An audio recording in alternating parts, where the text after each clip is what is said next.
month before the end of school, his internet search history is filled with questions like, I think I'm crazy, what do I do? And how do you What? know if you're crazy? And how to deal with obsessive thoughts? And do I need to sleep? And what happens if you don't sleep? It was clear he was starting to question his own sanity. When Austin finally returned back home from Florida State that summer, his family immediately noticed there was something wrong with Austin. Within a few days of being Oh home, my Austin God. had moved his bed from his bedroom down into the garage, claiming that the reason he did this was because the house was full of demons. At night, instead of sleeping, Austin would patrol the house.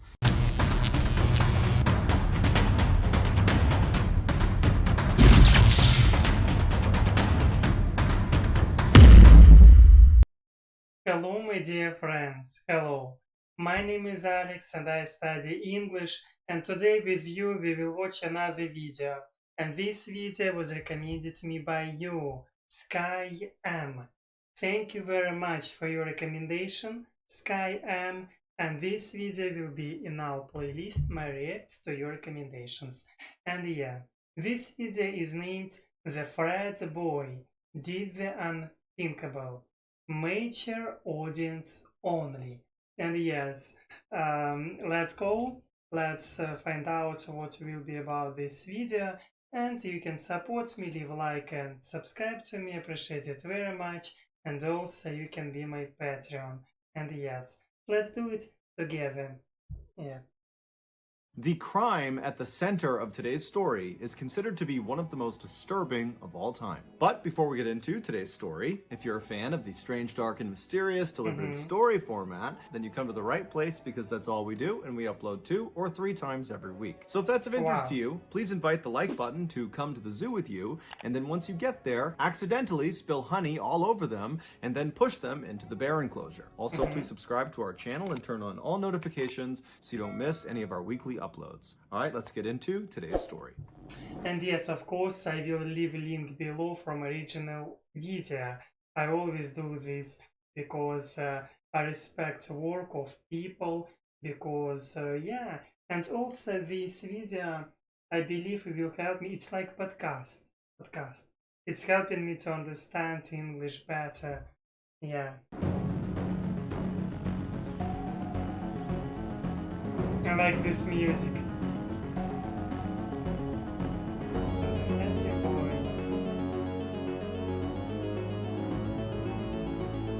Austin Harroff was born on December 21st, 1996, to a dentist and a pharmacist. They lived in a beautiful home in Palm Beach County, Florida, which is not only one of the nicest and wealthiest places to live in Florida, but it is one of the nicest and wealthiest places to live in all of America. And that's why, as of 2021, there are 44 billionaires that call this paradise their home. In 2010, when Austin was 13 years old, his parents suddenly got divorced, and within the same calendar year, both of his parents had new girlfriends and boyfriends. Now, of course, this was a shock to Austin and to his 1 year younger sister Haley, but they both relatively quickly adjusted to their new normal. And that was in large part because the kids didn't move out. They stayed in the family home with their mom, and their father, he did move out, but he moved into a home that was very close by. About a year after the divorce, Austin began high school, and immediately he excelled. He was placed into all advanced classes, and within these advanced classes, Austin was consistently at the top of his class. Austin was also a big athletic guy. He was about 6 feet tall and weighed about 200 pounds. And so naturally, he played football for all 4 years he was in high school. And for 1 year, his sophomore year, he also wrestled. But despite his size and willingness to play these very rough physical sports, Austin was not an aggressive guy. In fact, his football coaches actually used to criticize him for not being aggressive enough. And on game days, they would try to make him mad in hopes that would inspire him to go out there and smash some people. But it really didn't work because Austin was Austin. He was just kind of a laid-back guy who was actually much more interested in helping people than smashing them. In fact, towards the end of high school, Austin became obsessed with trying to identify a career that would allow him to help the most people. And he was so passionate about this that when he spoke about it, a huge smile would kind of involuntarily appear on his face. And so because of this, and because of Austin's generally happy disposition, his father very lovingly began referring to him as the happy boy. Shortly before Austin's graduation in 2015, he received a letter in the mail from Florida State University, and it was Wow. informing him he had been accepted into their 4-year pre-med program. Austin had settled on medicine as being Everything seems for me at this moment what Austin had, and has, maybe, I don't know, a really good life. his intended Yeah. career path to help the most people. And so being accepted into this very prestigious program was like a best case scenario. And so Austin and his family were elated.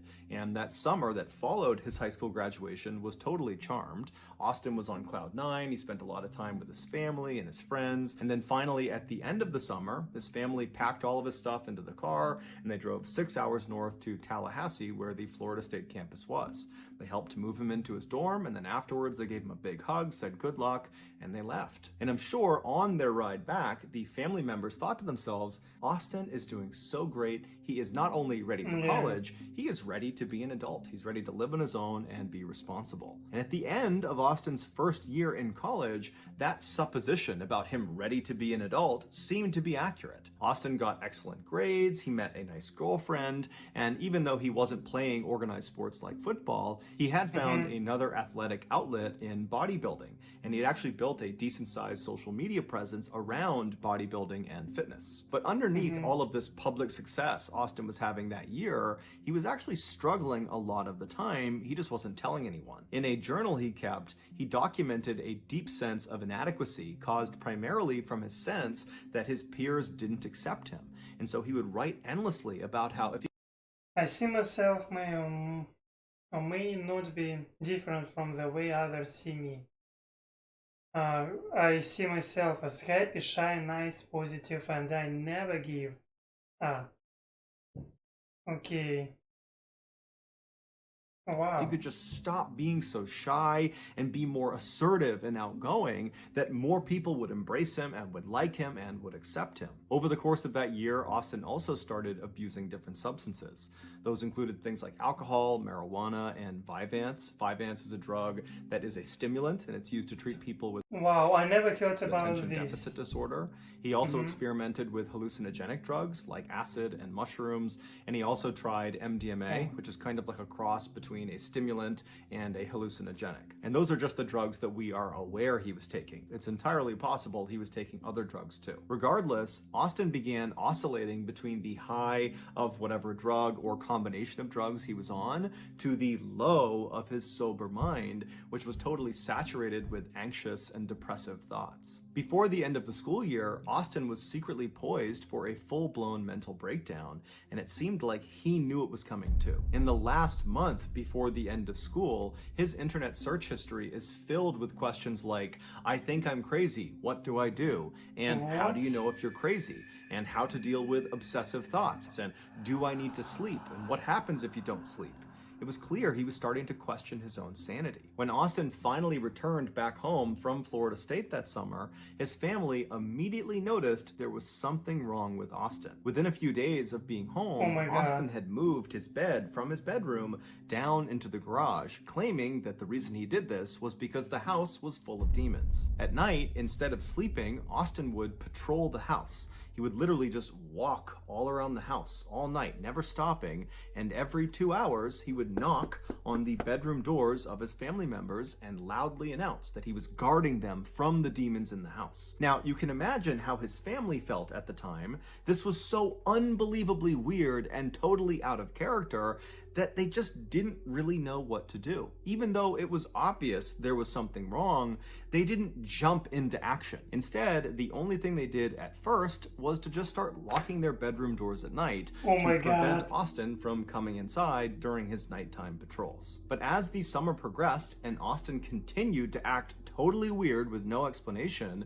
his family began to become convinced that he must be on drugs, that is what would explain all of this totally strange. Yes, maybe he was continuing to using these drugs, or what he was using before. Who knows? behavior.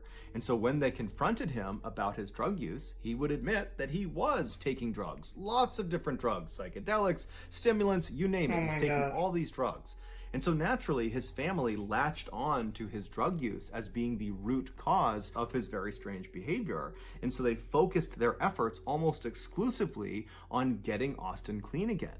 But towards the end of the summer, Austin said he wasn't taking any drugs, but Austin was still acting totally crazy and unhinged. And so around mid Mm-hmm. August, the family decided they had to utilize something called the Baker Act. Under the Baker Act, individuals in Florida who are suspected of severe mental illness can be detained for up to 72 hours at the behest of their loved ones. And during these 72 hours, this individual is thoroughly assessed to see what's going on with them. And then at the end of those 72 hours, they are given a treatment plan that their family is supposed to help them enact. But before the family could utilize the Baker Act, something horrific happened. On the morning of August 15th, one of Austin's very close friends, who he had known since second grade, said Austin just showed up at his house without calling ahead of time or letting him know, which was very uncharacteristic. And when this friend opened the door to see what Austin wanted, Austin just asked him, "What year was I born?" And so the friend says,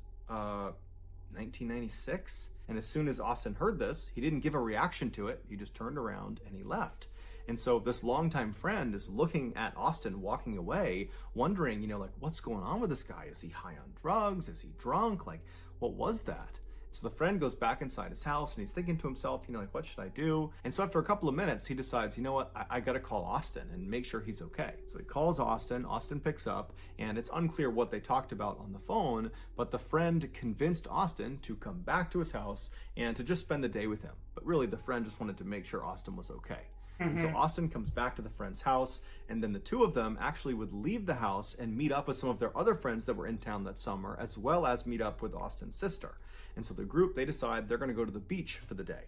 And on their walk to the beach, Austin tells the group that he just needs to get something at his house and that he will meet them down at the water. And so at this point, the group believes Austin is just fine. So they say, okay, yep, we'll meet you down there. And so Austin breaks off. He goes to his house. And when he goes back to the beach and meets up with his group of friends again, he's changed his outfit. He was now wearing this very thick, large football jersey. He was wearing long sweatpants that were also very thick. He had on 2 wristwatches and he had on sunglasses. And so as he walks down onto the beach, his friends look up at him, and it's super hot out, and they're at the beach. So this is a totally weird outfit to have on. And Mm-hmm. immediately they start kind of giving him crap about his strange outfit choice. But Austin did not think it was funny at all. And at first he was quiet, but then he kind of lashed out and said, "If you tell me I'm crazy, I will kill you." And at this, his friends Oh did no. not give him any more crap. Everyone just said, "Okay, man, hey, didn't mean anything by it. Just giving you a hard time. No big deal." But Austin's like clearly worked up. And so his sister comes over to him and she's like, "Hey, calm down. It's okay. It's not a big deal." And during this conversation, Austin suddenly goes back to being normal again. And he turns to his sister and he says, "I'm actually half horse and I'm immortal." And his sister's like, "What? You really need to get professional help. You need to see a Yeah. therapist or a psychologist Oh or my god, something." I afraid to always talk with people which have such attacks. Yeah, maybe maybe yes, such people I think need help, professional help, and even help people which think with them in good wealth. I mean health. Sometimes it's necessary to go to the doctor, I would say, to the therapist, I don't know, and try to explain your thoughts with professional people. I want to go to the doctor too, because I think it's useful for everyone, and it is important to keep your mental health in good condition. Yeah, because everywhere we can find bad and negative news, and it's important to have to keep your body health in good condition and mental health too. Yes, and yes, but of course It's very necessary. Something is wrong with you, and it's been wrong all summer. You need to get help. Now, apparently, Austin actually responded to this very positively. And he said, I agree. There is something going on, and I do need to get help. You're right.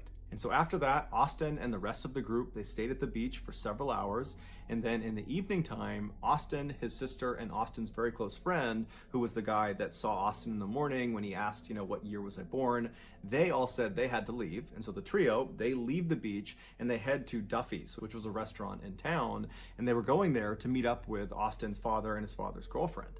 And so as they're getting to this restaurant, they're walking along the sidewalk, they're nearing this restaurant, when suddenly Austin turns to his sister and says, "Hey, I need to test out my immortality." And he just turns away from her, away from the sidewalk, towards traffic, and just starts walking into traffic like he's going to let a car hit him to test his immortality. And so his sister immediately was able to grab him and pulled him back onto the sidewalk, and then basically stood on the left side of him, preventing him from running out into traffic, and kind of pushed him along up the sidewalk right up to the front door of this restaurant. And when they got there, Austin had stopped trying to walk out into traffic. He was acting normal again, and it was there that the trio met up with Austin's father and his father's girlfriend, and the five of them went into Duffy's restaurant. It was about 7:45 p.m. when they got inside, and they were very quickly sat in the very back of the restaurant in this booth.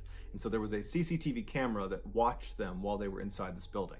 And so they're sitting at this booth, and about 3 minutes after having sat down, Austin gets up and walks away from the booth and walks as if he's going towards the bathroom, but then stops, doesn't go to the bathroom, turns around and walks back towards the front of the building, and then walks out the front doors, just leaves the restaurant altogether.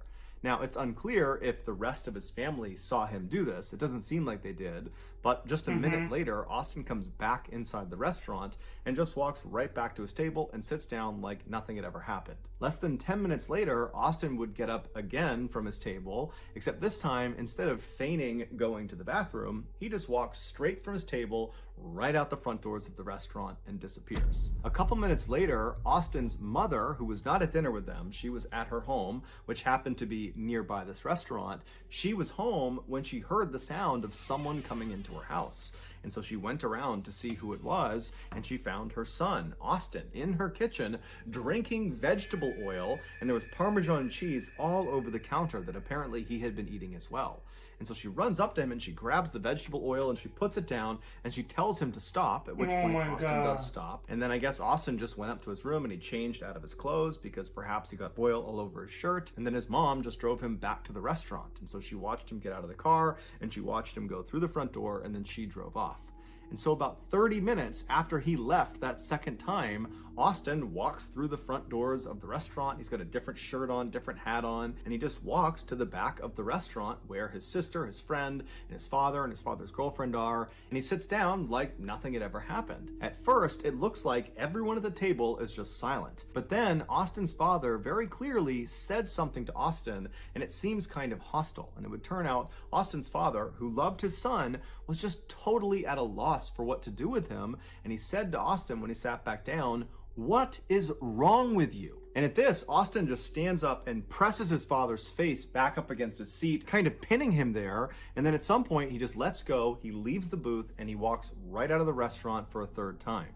Austin's friend, who was eating with them, he got up and kind of chased after Austin, but he was about 30 seconds behind him, and so by the time he got outside, he didn't know where Austin went, and so he quickly came back in the restaurant. He told the rest of the group he didn't know where Austin was, and so at this point, Austin's father's girlfriend would actually call the police and report Austin missing. They knew he was totally unhinged, and they didn't know where he was going to go, if he was a threat to himself or someone else, and so they figured they should just tell the police and have the police go find him. About 4 miles away from this restaurant, 53-year-old Michelle Mishkon was sitting in her garage watching TV. Normally, she would be joined by her husband, 59-year-old John Stevens, but he was out walking their dog. So for the time being, Michelle was alone. The couple had been married for roughly 20 years. They had 3 kids together from previous marriages, and they were just totally in love with each other. that garage was like their happy place. That was basically like their living room. They loved having the door wide open so they could wave to neighbors and flag people down to have a drink with them or just chat with them. They were just known to be a very happy, loving couple that were fun to be around. And according to their kids, they had both recently retired. John retired from his landscaping company that he owned, and Michelle retired from her financial advisory job. And it's all real story. Oh my gosh, for me difficult to understand people mind. Of course, we are different, we are difficult, and we have different experience. I can understand this, and yeah, that's why it's important to keep your body in health, to keep your mental health in good condition. Oh my gosh. But anyway, people sometimes can be so crazy, and you can't explain this behavior. It's impossible. I don't know. We can't read people's minds. We can't read thoughts. And yeah, it's really, really. Oh my gosh. And the two of them were apparently both just really excited about retirement life. They were excited to spend more time together and go out with their friends and go out fishing on their boat with their dog, and then also spend as much time as they could just lounging back in their garage. John and Michelle's neighbor across the street was a middle-aged man named Jeff Fisher. Jeff was fairly close with the couple. He would usually watch their dogs anytime they went away, and he would often go in their garage and have a drink and just kind of hang out with them. Yeah. And so this particular night, he was over in his house and he was going to bed early. So he laid down in his bed, he's getting ready to go to sleep, when he hears some strange sounds coming from outside his window across the street over near John and Michelle's property. And so Jeff sits up in his bed and kind of strains his ears to see what it was that he heard. And as he's trying to listen for some faint sound, he suddenly hears a blood-curdling scream, a woman's scream, coming from across the street. And so Jeff instantly leapt into action. He jumped out of his bed, he ran downstairs, and he ran out his front door, and he looked across the street, and he saw this unknown man, some young man that was slamming the car door of Michelle's car that was parked in her driveway, and he begins walking up the driveway, and at the top of the driveway, Jeff sees Michelle is standing in the garage, and she looks totally terrified, and she's facing this unknown young man. And of course, this unknown young man was Austin Harif. Now, Jeff had no idea what was actually going on. All he knew was he heard this scream, which was probably Michelle, and he's looking out there and he's seeing a situation that just doesn't look good. And so instinctively, he decided he would just run across the street and make sure Michelle was okay. And if he had to, he would confront this unknown man, Austin. So Jeff begins running across his property, trying to get across the street to Michelle, but before he could even get across the street, he's looking up and he can see this guy, Austin, has grabbed Michelle and thrown her on the ground, and now he's on top of her and he's beating her. And so Jeff runs onto the driveway, and as he's going right up the driveway between the two cars that were parked there, Austin leaps off of Michelle. He turns around and he looks at Jeff and he says, "You don't want a part of this." And now Jeff, he's a pretty big guy, and so he's looking at Austin and he knows that if he doesn't do anything, this guy is just going to continue pummeling poor Michelle, and he had no idea where John was. And so he ran up and kind of lunged at Austin, and as he did that, Austin swung and he hit Jeff right across the side of the head. But Jeff took the hit, he didn't fall down, he grabbed Austin by the collar and threw him as hard as he could to the ground. And Austin, he hit the pavement hard, face first. And so Jeff is looking at this guy, kind of thinking he's not going to get up. But as he's assessing the situation, watching Austin stand back up again, Jeff suddenly feels a blinding pain in his face, in the side of his head, in his neck, on his back. And he looks down and he sees blood all over his arms. It's everywhere. He's covered in blood. It would turn out Austin was carrying a knife. And so when he punched Jeff, that knife went into his face, it cut the side of his head, it cut his neck, and it cut his back. He had 5 different puncture points from that one swing. And so Jeff believed at the time this was a potentially fatal wound. He was worried perhaps his jugular had been struck and he was bleeding to death. And he's seeing Austin stand back up, coming right after him with this knife. And so Jeff decides their only chance is for him to run and call the police. And so he runs into Michelle's property property. He's thinking that he's kind of drawing this guy towards him away from Michelle. He runs into their property, kind of slams into all their doors. He goes out a back door, and then he loops around the property, and then he makes a run for it straight across the street to his house. Never once did he turn around to see if this guy was after him. He figured he was right behind him. He gets to his house, he runs inside, he locks the door, and then he calls 911. Please, a medical. Young man beating up a woman across the street. Are either of them injured? Can you tell from where you are? Yes, there's a girl laying on the ground. He beat her up. I ran over there. I'm bleeding profusely here at the moment. Okay. I don't know what happened. Can you tell if she's conscious? No, it does not appear so, no. I've been stabbed in the back. I'm bleeding pretty bad. After the call is placed and Jeff is certain that help is on the way, he's barely conscious, but all he can remember thinking was, I hope this maniac, Austin, has abandoned his attack and just run off. Or I hope John has come outside and he's helping his wife. But unfortunately, all Jeff could hear was the sound of Austin across the street making these loud, animalistic grunting sounds. And at the same time, he hears the sound of someone screaming at the top of their lungs. He doesn't even know if it's one person, if it's two people, if it's male, if it's female. All he hears is screams and grunting sounds. And then seconds later, the police show up. The following narrative is the account of the second responding officer, who we'll just call Dan, and the first responding officer we'll just call Kristen. And so Dan, he comes flying down the street, he's got his sirens on, and he pulls in right behind Kristen's cop car, which is parked right out in front of John and Michelle's property. Kristen is already running up the driveway, her gun is out, she's getting ready to engage somebody at the top of the driveway. And so Dan, he hops out of his car, he's got his hand on his gun, and as he turns to run up the driveway, his view is obscured. There are two cars parked in the driveway, and so he can't see what's at the top of the driveway that Kristen is apparently getting ready to draw her gun on. But as he begins running up the driveway, he sees there is this massive 6-foot wide stream of blood just coming down the driveway. And so he goes around the left side of the left car, he goes up and he sees Kristen right at the top of the driveway. She's got her gun aimed at the ground right in front of the car, so he can't see what's in front of the car yet.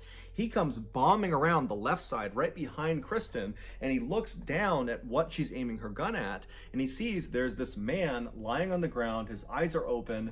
He's just laying there kind of stiff, and he's looking up at Kristen, and he's looking up at Dan, and he's just quietly saying, "Please help me." The man on the ground was John Stevens, and on top of John Stevens was Austin. He was kind of laying sideways on John's chest. He had his left arm wrapped around John's neck to kind of hold him in place, and then he had his right arm and he was doing something to John's face.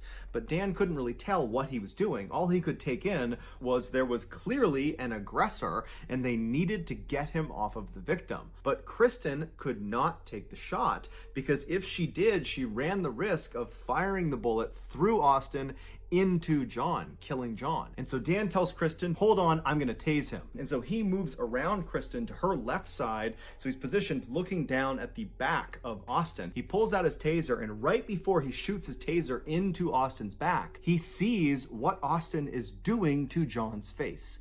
With his free right hand, he was reaching into John's mouth and pulling his cheek out, kind of like a fish hook. He was pulling it out as far as he could, and then he was biting into John's cheek, and he was ripping out pieces of flesh and chewing and swallowing them. And from his position, Dan only saw this for a second, but he suddenly noticed, and Kristen, the other officer, would later confirm, there were all these chunks already missing from John's face. And so Dan kind of snapped out of what he was seeing and fired his taser into the back of Austin, but it did nothing. It had absolutely no effect. Austin was entirely focused on biting John's face. That was all he was doing. He wasn't even registering that there were cops with their guns drawn on him. It was like they weren't even there. And so Dan runs back around Kristen to the other side of her. He's now on her right side, so he's standing right next to the car, looking down at Austin's front. And he tells Kristen to kind of back up for a second, and then Dan winds up and kicks Austin square in the face, knocking his head off of John's face. But as soon as Austin comes off of John, he doesn't get up and try to fight with Dan. Instead, he just jumps back down, gets a deeper grip on John, and plunges his mouth back onto John's face. And so again, Dan winds up and boots Austin square in the face, knocking his head back. But again, he's totally unfazed. He doesn't want to attack the officers. He just wants to eat John's face. And so he goes right back down, gets a tighter grip. He goes back and he starts chewing on John's face again. And so Dan was just repeatedly kicking him in the face over and over and over again, right as another set of officers showed up, and they had a canine, they had a dog. And so they come flying up, they kind of see the situation, and Dan tells them, release the dog. And so sure enough, they release the canine. The canine clamps down on Austin's right arm, the arm that was fish hooking and kind of pulling John's face out. And the dog really got a good bite on his arm and yanked it away from John's face.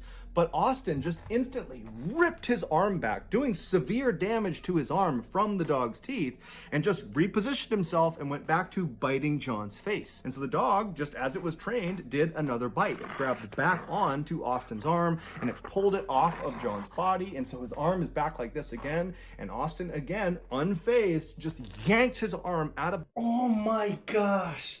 And it was real. He's crazy. Oh, I don't know what to say here. It's really... he's mad. I don't know. Maybe he was... I don't know. Oh my gosh.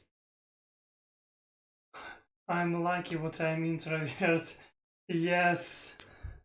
After such... when you hear such stories, it's really... difficult to believe in this, but it was real. Oh my god. The dog's teeth, again shredding the muscles of his arm, and gets back in position and continues to eat John's face. And then finally the dog gets another bite into Austin's arm, and this time when the dog managed to yank Austin's arm away from John, Dan timed it so he booted Austin square in the face right as his arm was being pulled back, and he hit him hard enough that Austin actually flew off of John and landed on his back. And as soon as he was on the ground, Dan actually leapt over John and landed on Austin's face, smashing his head into the cement, which kind of stunned him for a second.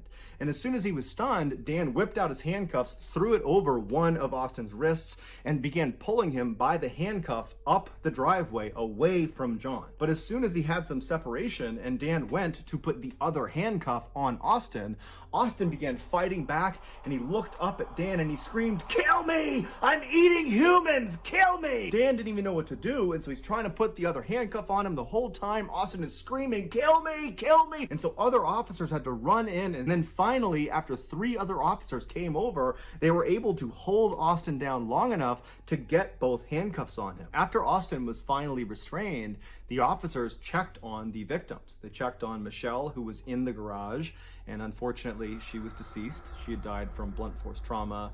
And John, even though he had been alive when the police first showed up, he had succumbed to the multitude of injuries he had sustained, from stabbings to beatings to having a portion of his face ripped off. It's believed after John came back from his walk, which would have been right after Jeff had been attacked and ran back to his house, John saw Austin in his garage attacking his wife, and John ran in to try to save her. So ultimately John would die trying to save the woman that he loved. Their dog would survive the attack. It was unharmed, and it was given to one of their children to take care of. And Jeff Fisher, the neighbor who tried to save John and Michelle, he would survive the attack and make a full recovery. After Austin was finally handcuffed and was laying restrained on the driveway, he suddenly became unresponsive. He was rushed to the hospital, where it was determined he had drank some poisonous chemicals, most likely from inside of John and Michelle's garage, and that was what was causing his organs to fail.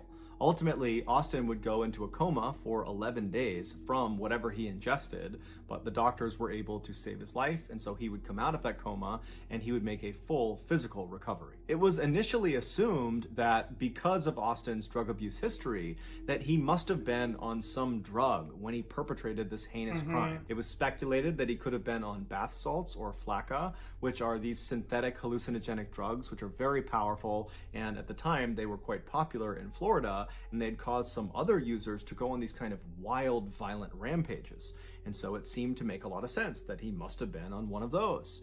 But when Austin's toxicology report finally came back, it showed he only had a very small amount of THC in his system, which is the drug found in marijuana, and then the other drugs that were in his system were all induced by the doctors and nurses at the hospital, which meant at the time of this attack, Austin was effectively sober. When the police asked Austin, "Why did you do this?" he initially said, "I don't remember, I don't know." But eventually he would open up and he would tell this story that no sane person could possibly understand. He said after he left that restaurant where his family was that third time after he fought with his father and he stormed out, after that, he saw this dark figure outside with a white face. And he knew immediately that this figure was evil. And so instinctively, Austin began running away from this evil figure. And so he ran about 4 miles into John and Michelle's neighborhood.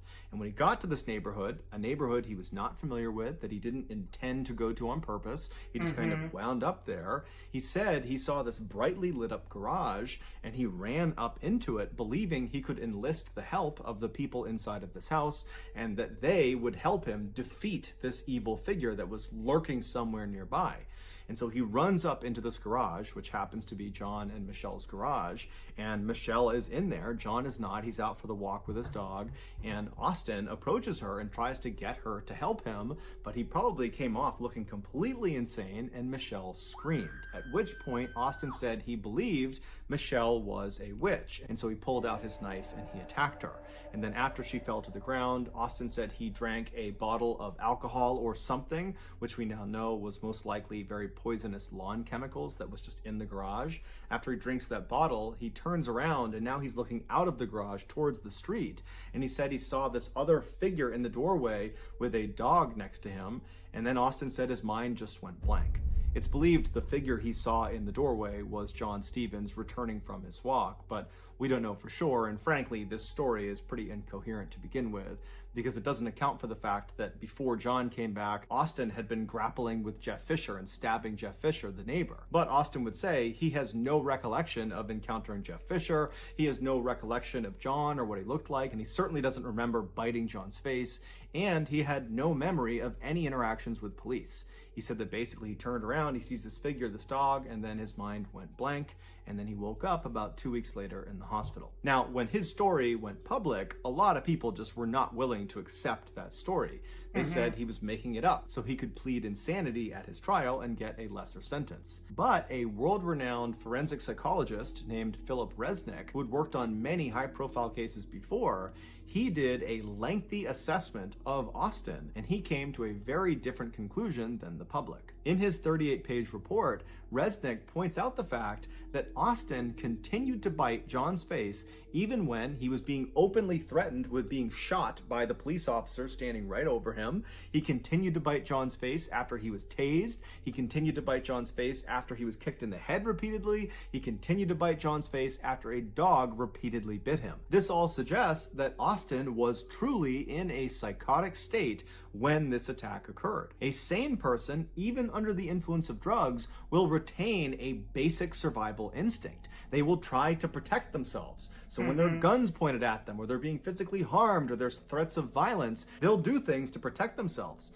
But Austin didn't. It was like he had no idea about anything else except John's face. Resnick specified that the type of psychotic episode that Austin was suffering from on the night of the attack is something called clinical lycanthropy delusions. Clinical lycanthropy is a very rare occurrence where an individual believes they are no longer human.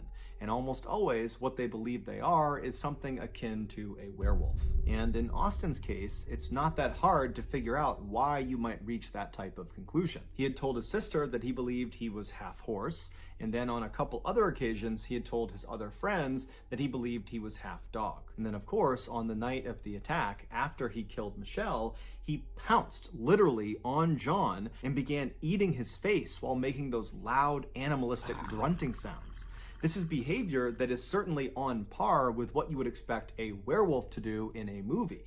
But this was not a movie, this was real life. After Austin came out of his coma, but before he had been transferred to jail, he agreed to do an interview with the clinical psychologist, TV personality Phil McGraw, better known as Dr. Phil. And during their 10-minute Zoom interview, Austin would break down and cry and say he was incredibly sorry to the family of the victims, that he didn't really know why it happened, and that clearly there was something wrong with him and he needed help, and he just hoped they could find it in their hearts to eventually forgive him. But it's unlikely the family of the victims are going to forgive him anytime soon, especially when you consider they came out in an interview and said, "I hope Austin makes a full recovery from his coma, that he has no brain damage, that he is totally A-okay, so he can be fully aware and lucid when they read him his sentence." A sentence they hoped would be the death penalty. As of right now, though, the family of the victims will just have to keep on waiting because Austin is still in jail awaiting trial. So that's going to do it, guys. If you got something out of today's episode and you haven't done this already, please invite the like button to come with you to the zoo. And when you're there, accidentally spill honey on them and then push them into the bear enclosure. Also, please subscribe to our channel and turn on all notifications. I think we watched this video and I'm shocked. It's my second video what I'm watching from this channel, from this guy, Mr. Ballen, and I'm shocked. I don't know what to say here. I'm trying to avoid to watch negative news, and I thought here will be something, but it's really shocking me. Yeah, I didn't expect here such tragedy. And yeah, maybe we don't know, of course, all truth what was happening, but it seems for me what this guy was definitely crazy, and it's important, I think. It's very important try to be always focused on your health, not only body but also mental health. And yeah, it's important try to watch a lot of negative news.